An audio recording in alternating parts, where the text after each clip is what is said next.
dahil nagilid talaga siya ng bundok kasi yung daan is paliko-liko.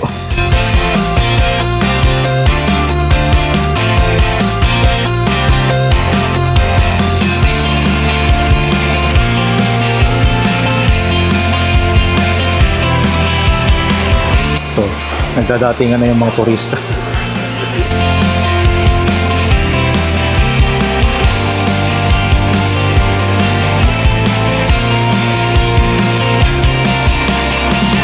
So, welcome to Aw-Asen.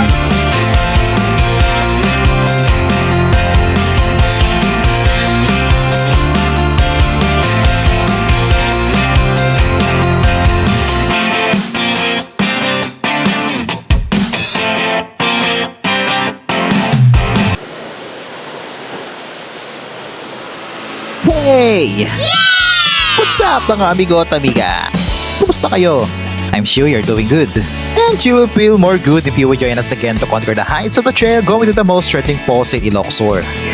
But before anything else, like and subscribe muna kayo mga amigo at amiga. Okay, as you can see, we are going uphill to get to our transient where we are going to spend the night and rest before going into action kinabukasan. And to be specific, this is in Barangay Suyo, which is 1 hour away from Candon City where we've been last time. But if you are hailing from Metro Manila, ETA would be 5 hours and a half. At ingat-ingat lang mga amigo kasi medyo inclined at mababangin ang daan dito. O ano, see you sa transient and enjoy the view of this road trip.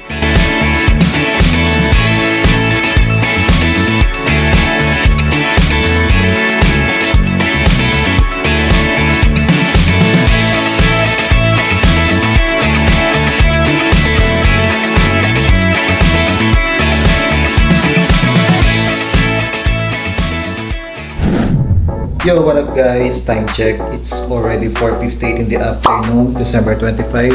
And we're right here at JJBL Transient Inn dito sa Suyo, Ilocos Sur para sa ating Sea Guide Aw-Asen Falls tour na bukas.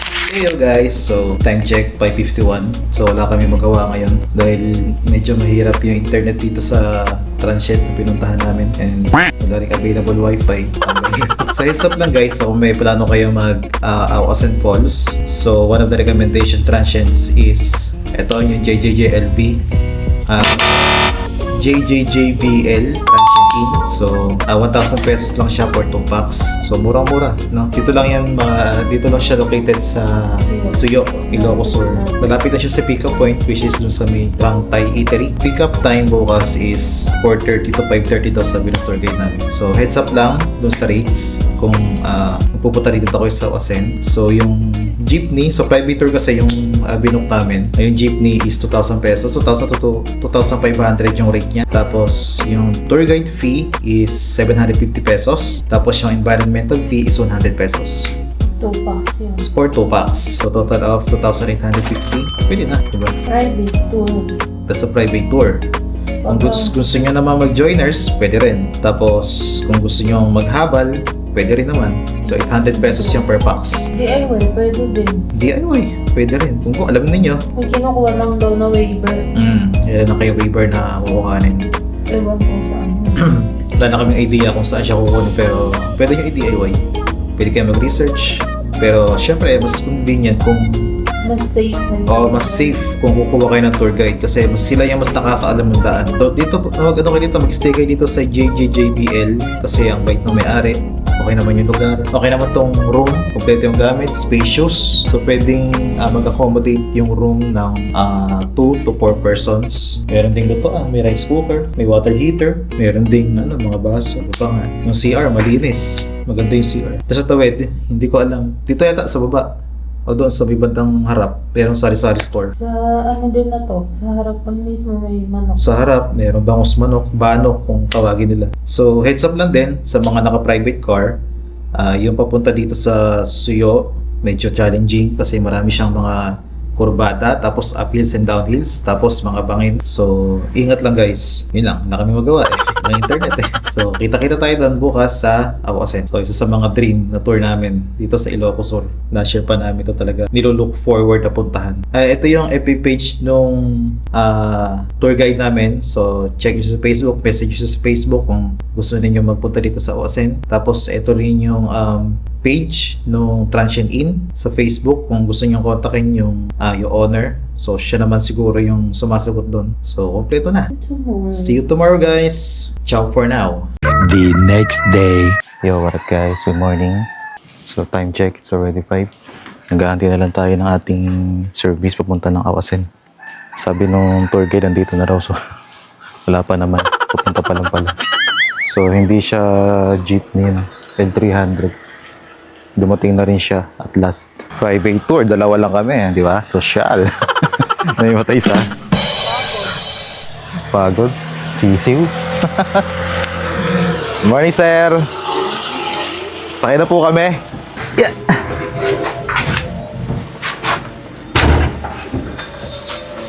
Alright, let's go.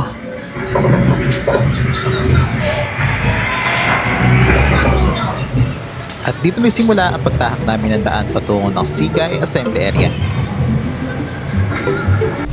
Matarik at rough road pa ang daan at may ilan-ilan pa lamang na daan ang nasimento patungo sa barangay ng Sigay. Ongoing naman ang development ng kalsada kaya sooner or later, mas madali na ang biyahe dito.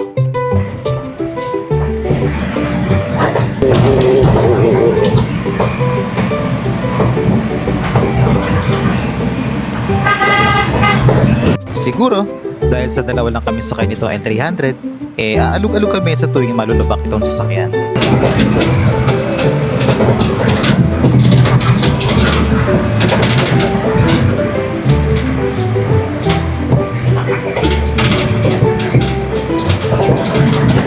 Bukod sa matarik, ay lubang mapanganibandaan sa pagkatabi ito ng bangin. Bangitid na kapag kami nakasalubong na sasakyan, ay kailangan pang umatras upang makapagbigay ng daan.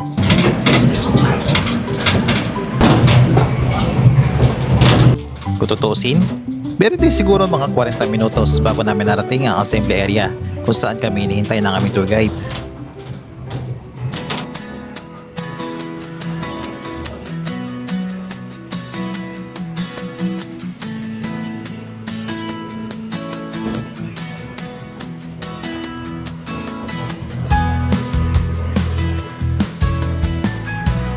Wow, bata tayo sa Pugaw.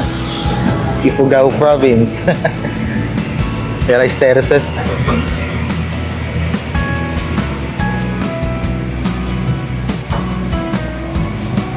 Yeah. I take back what I said earlier, guys. Huwag nyo gagawin DIY to. Kahit yung naka-4x4 kayo, delikado yun. Advisable and recommendable pa rin talaga na kumuha kayo ng sasakyan. Jeep or L3. Kasi mas kabisado nila yung mga driver kasi kabisado nila yung daan.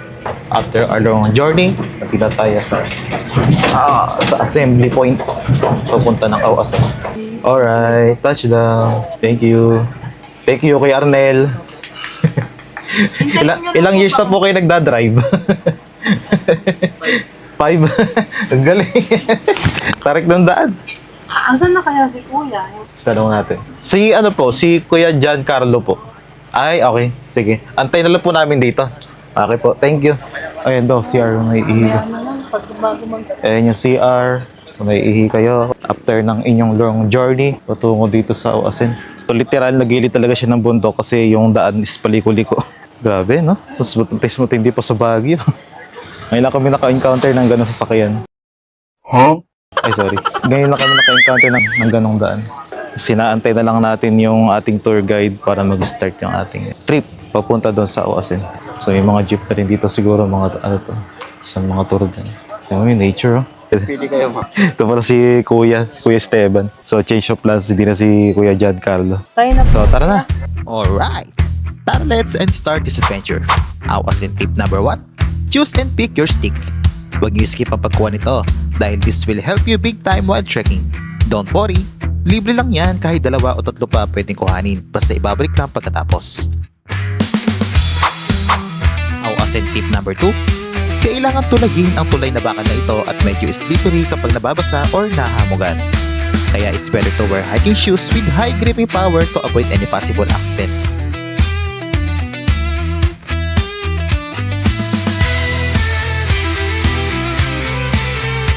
So kung malululain kayo, inom kayo ng ng Bonamin para hindi kayo nahihilo. Pala dalawa itong kubi. Ngayong December kuya, marami nagtutur. Opo. Oo, halos araw-araw. Hindi. Ay, hindi naman. 75 na tour guide daw sila. So kuya, yung tawag dito, yung grupo kayo? Ganon? Okay. So kuya, wala naman kayong guest na nahimatay, ganon. Aba, ala pa naman. Kami pa lang, Tapos, tuloy ulit. Ganda, oh.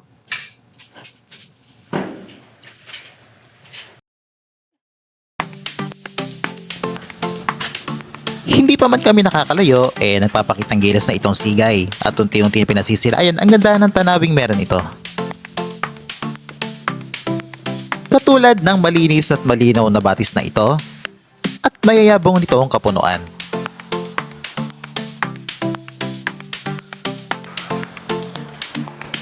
So ano pa hinihintay nyo?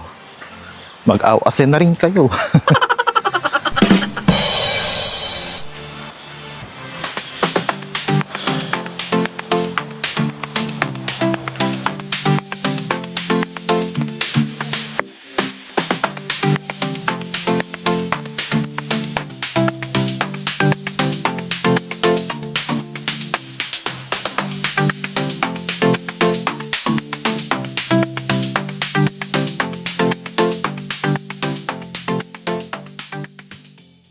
Nasa bundok talaga yung mga ganitong nature view. Ayan. Bilibol ka lang sa singit-singit ng Pilipinas, makakakita ka na ng ganito. CR? Bago sumabak sa akyatan, take a look muna dito sa kanilang paid comfort room. 5 pesos lang per head mga amigo at amiga and take a rest muna. Sit and relax for a minute, drink up, and accumulate energy to conquer these challenging trails. CR, number 2. So may waiting shed.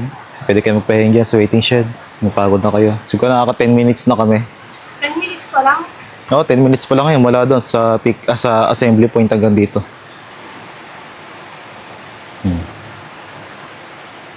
Ganda, no? So ito na. Start na ang ating pataas. Kuya, lahat na to. Malayo pa. Hindi ko alam kung sa camera angle kita tong tarik. Pero matarik siya.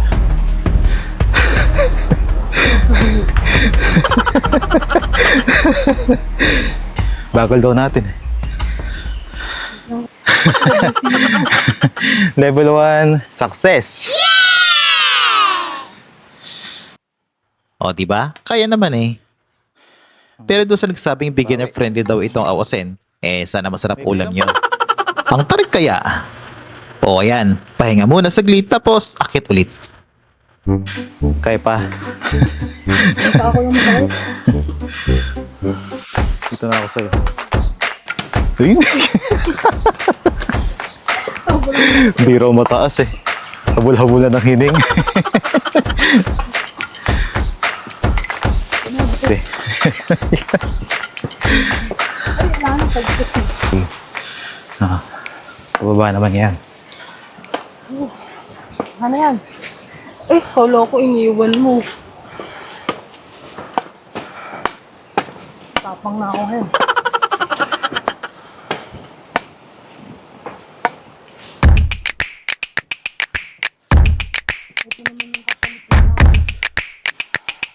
Sa part na to, medyo magkahalo ang paakyat at pataas, ngunit kaunting lakad pa, puro pababa na ang daan. What to expect? Cable car dapat. Nakakangalay sa binti ang pababandaan kung kaya't napaka-importante ng walking sticks upang makatulong sumalo ng inyong bigat.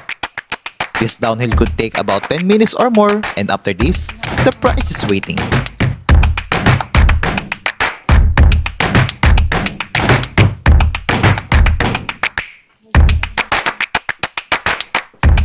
Kaya dito papunta ng Awasen. If I am to describe how it feels mga amigo, ang ngalan nito ay kala mo ba anytime nakahakbang ka pababa para bang titiklop na ang mga paa at sumisigaw ng tama na, ayoko na. Kaya, pwede mo mag-roll-roll na lang. Talbog-talbog, gano'n. Ito yung challenging mamaya. Kasi yung haba ng pababa dito. Yung pabalik pataas, ito ang challenging.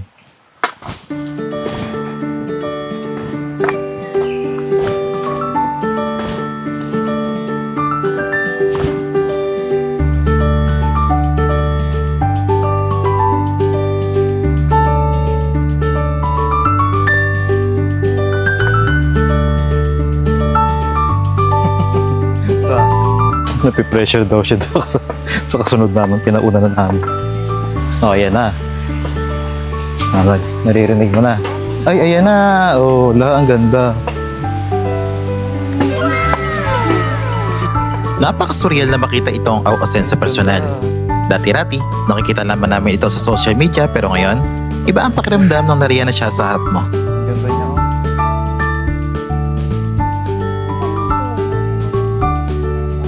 Doon pa, ipuno. Ayun.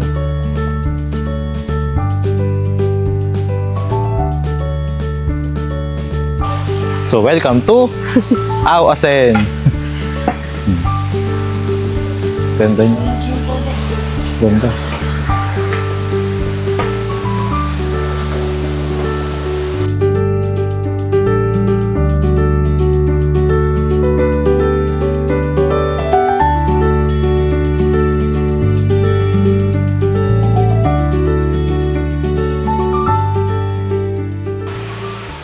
So, tingin ko mga ano na lang 5 minutes.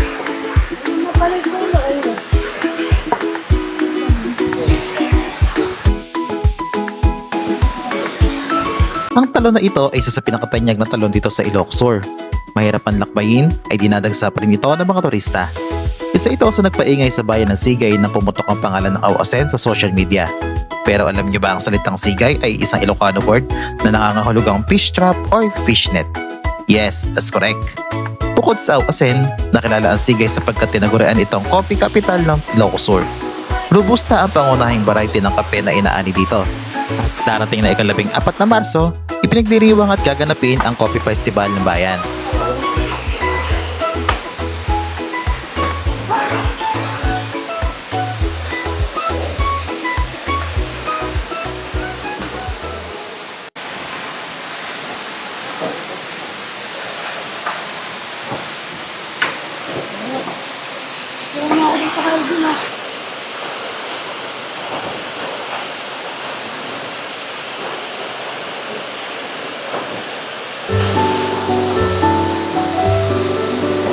Pila.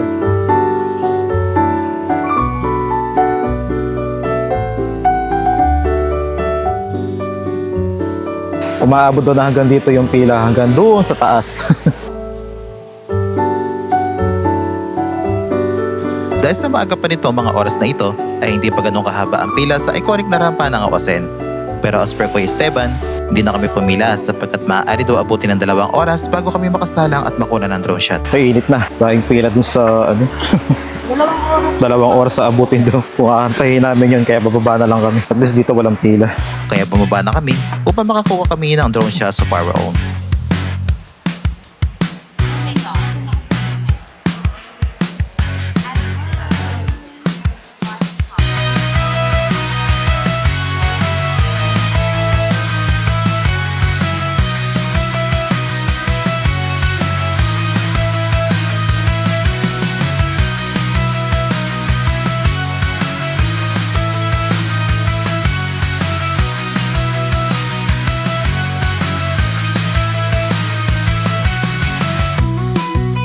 So, nagdadatingan na yung mga turista. Kamusta ka naman? Ano mo Nagsisisi na raw siya na nagpunta kami ng Awasen. Sinasabi ko sa kanya ilang beses na mahaba-haba yung trekking. Ano kaya ako yun? Kaya mo na yun. Basta nga isipin ang mindset mo. Gusto mo na makauwi.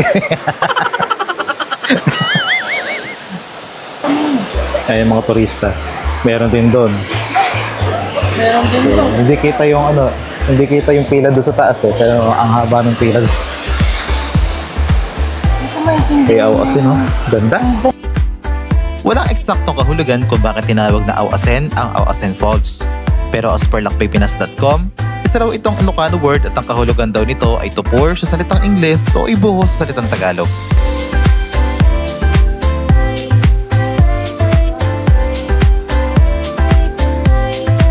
Maliban sa pagpapakuha ng drone shots, maaari mag-avail ng balsa ride patungo ng falls habang nagpapapicture o nagpapavideo sa halagang 50 pesos per head. Diba, pwede na swimming. Dito sa banda na to, no kuya, medyo mababaw. Ito, may tindahan din ng merienda. Nagugutom kayo, wala kayong baon. Pwede bumili dito.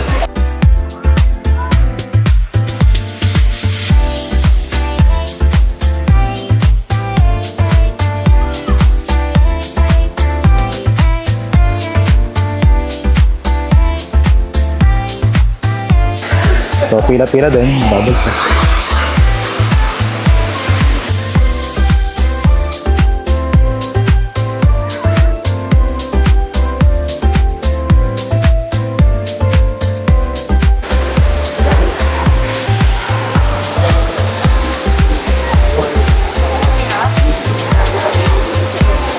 So, worth it ba magpunta rito sa Awasen? Yeah. Yes, definitely. Lalo na kung thrill seekers kayo, tapos gustong-gusto nyo yung mga nagte-trekking, perfect na perfect sa inyo itong Awasen. Pero kung gusto nyo lang itry, heads up kasi talagang malayo yung trekking. Pero mga 30 minutes. Yung 30. Isang oras na ata. No, baka nga isang oras kasi Hindi pahinga kayo. pahinga, picture-picture, ayan. Baka abutin na isang oras. So, mahirap ba ipapunta? Oo, mahirap. Mahirap yung pabalik. Mahirap. Papunta. Yung sa sasakyan, mahirap, super, sobrang delikado ng daan. Hindi pa sementado yung lahat ng daan. May mga underdeveloped at meron pa rin mga ongoing na mga construction dun sa may papunta dito sa Awasen. Kaya hindi siya advisable para i-DIY. So, kung may makikita kayong joiners, pwede yun. Tapos, kung gusto niyo naman na mag-self-booking sa mga tour guide, pwede rin naman. So, katulad namin kami, nag-private kami. So, sulit na sulit kasi wala kami kasama. So, talaga nakakatakot lang ipapunta.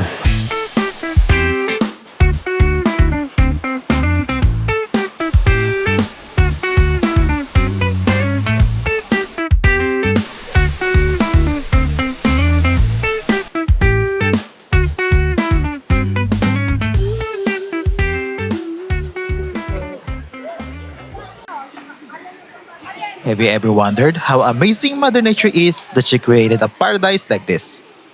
Ay, so beautiful! Well, kung sa tingin ninyo, natatapos dito ang Awasen Challenge, ay nagkakamali kayo dahil may naghihintay pa na mas extreme na akyatan pabalik. Uwian na. Thank you, Awasen. Bye-bye. Stop over ng mahihina.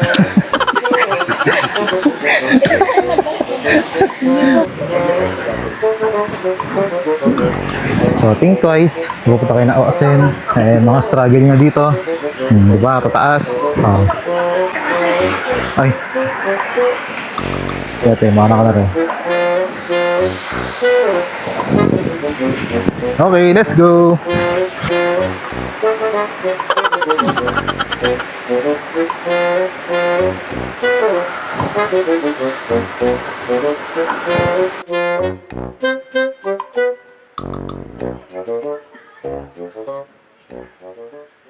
Stopover.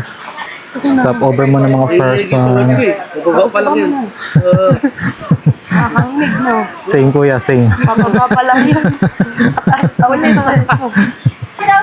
Tayong tubig sa kapit.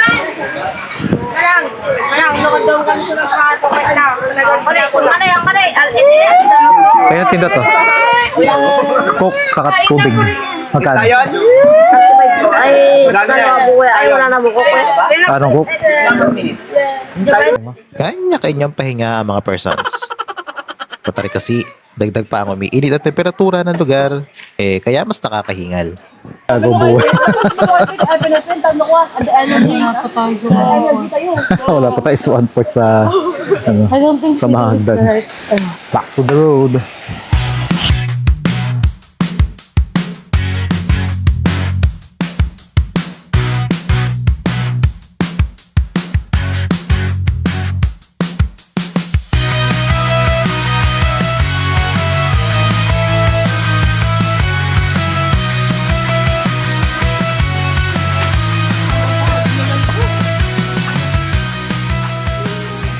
Parang may senior na usahin.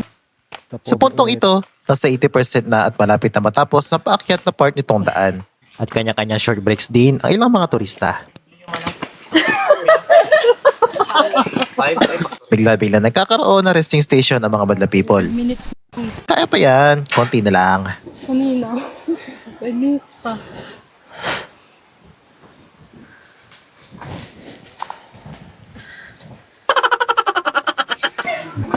Tapos na ang first part ng mga paakyat mula doon sa Uasin.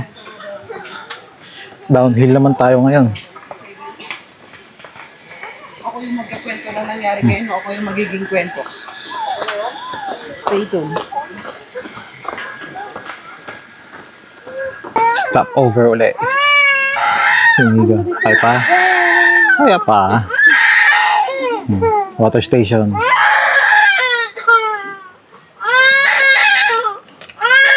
Downhill. Nothing is more perfect than a clear cold water to bathe in after the long and tiring journey from the falls. Kung kaya't magtampisaw, magpalamig dito sa batis ng Sigay.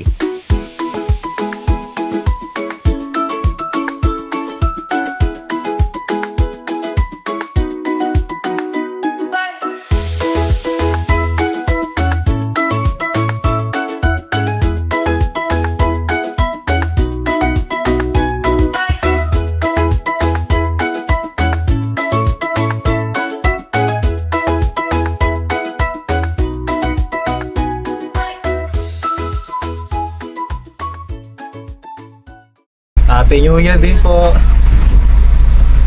Ay, yan na. Finally. So first time sumabak sa hiking. Last time na rin niya sa hiking. At least napuntahan natin yung mga napuntahan natin yung isa sa mga trending na tourist spots dito sa Ilocos Sur. So pauwi na tayo ng Suyo. Tapos mag-aayos lang kami ng gamit and then diretso kami sa Kabugao, sa Bang Baywalk.